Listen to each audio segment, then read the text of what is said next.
நாங்கள் தளபதி எல்லா தொகுதியிலையும் சுற்றுப்பயணத்தை மேற்கொண்டு இருக்காரு. அந்த வருகையை ஒட்டி வருகிற சனிக்கிழமை அன்னைக்கு நம்ம நாமக்கல் மாவட்டத்துக்கு நாமக்கல்ல வராரு. அதை அங்கே வர்றதுக்கான ஏற்பாடுகள் மிக சிறப்பாக ரொம்ப உற்சாகமாக நடைபெற்று இருக்கு. அது மட்டும் இல்லாமல் நம்ம குமராபாளையம் சட்டமன்ற தொகுதி சார்பாக 10,000 வாட்டர் பாட்டில் இங்கிருந்து நாங்கள் மக்களுக்கு தொண்டர்களுக்கு தாகத்தை தீர்க்கும் வகையில் நாங்கள் இப்போ ரெடி பண்ணிட்டு இருக்கிறோம். பசங்க எல்லாமே பார்த்தா அவங்க தளபதிக்கு ஸ்டிக்கர் ஓட்டும் போதும் பார்த்துருப்பீங்க, கொன்னதெல்லாம் வேலை செய்யும் போதும் பார்த்துருப்பீங்க, உற்சாகத்தோட பயங்கரமாக வேலை செஞ்சுட்டு இருக்கிறாங்க. இது மட்டும் இல்லாமல் தொகுதி முழுக்க நம்ம குமராபாளையம் சட்டமன்ற தொகுதி முழுக்க பேனர் வைக்கிறதுல இருந்து மக்களை கூட்டிட்டு போறதுல இருந்து எல்லா வேலையும் மிக சிறப்பாக எல்லா பொறுப்பாளர்களும் இங்கே இருக்கிறவங்க பார்த்துட்டு இருக்கிறாங்க.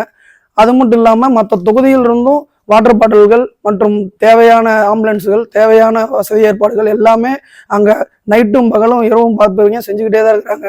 கண்டிப்பாக குமராபாளையம் சட்டமன்ற தொகுதியிலிருந்து மிகப்பெரிய கூட்டம் அங்கே போய் நிற்குங்கிறது எங்களுக்கு நம்பிக்கையாகவும் உள்ளது. கண்டிப்பாக வருவாங்க. நீங்கள் எல்லா மாவட்டத்திலையும் பார்த்துருப்பீங்க, எல்லா மாவட்டத்திலும் நடந்திருக்குது. அதை விட இங்கே அதிகமாக கூட்டம் வருங்கிறத நாங்கள் எதிர்பார்த்துட்டு இருக்கிறோம்.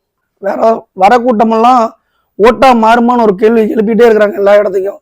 வர கூட்டமெல்லாம் ஓட்டா மாறுமாங்கிறதுல வர கூட்டம் அத்தனையும் ஓட்டு போடுங்கிறதான் உண்மையான உண்மை. அவங்களுக்கு இதை எப்படி சமாளிக்கலாம் அப்படிங்கிறதுக்காக மீதி இருக்கிற அரசியல்வாதிகள் எல்லாரும் இது கூட்டம் எல்லாம் ஓட்டா மாறுமாங்கிறாங்க.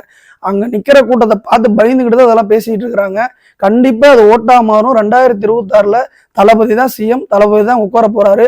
அதுக்கப்புறம் எல்லாத்துக்கும் தெரியும் இந்த கூட்டமெல்லாம் தான் எம்ஜிஆர் இருந்த காலத்திலையும் எம்ஜிஆர் வந்த காலத்திலையும் அப்ப இருந்த அரசியல்வாதிகள் என்ன பேசுனாங்க அப்படின்னா, படிக்காத கூட்டம் போய் நின்றுட்டு இருக்குது ரசிகர் பின்னாடி அப்படின்னு பேசுனாங்க. ஆனா நாங்க அப்படி நின்னவங்க தான் எம்ஜிஆரையும் கொண்டு வந்து நிக்க வச்சாங்க.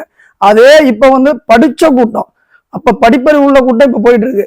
கண்டிப்பா இதை எல்லாத்தையும் திருப்பி 2026 இந்த கூட்டம் கண்டிப்பா இந்த இளைஞர்கள் கூட்டம் அவங்களுக்கு என்னங்கிற பதில் சொல்லணும். கண்டிப்பா தளபதி சிஎம் சீட்ல உட்காருவார்.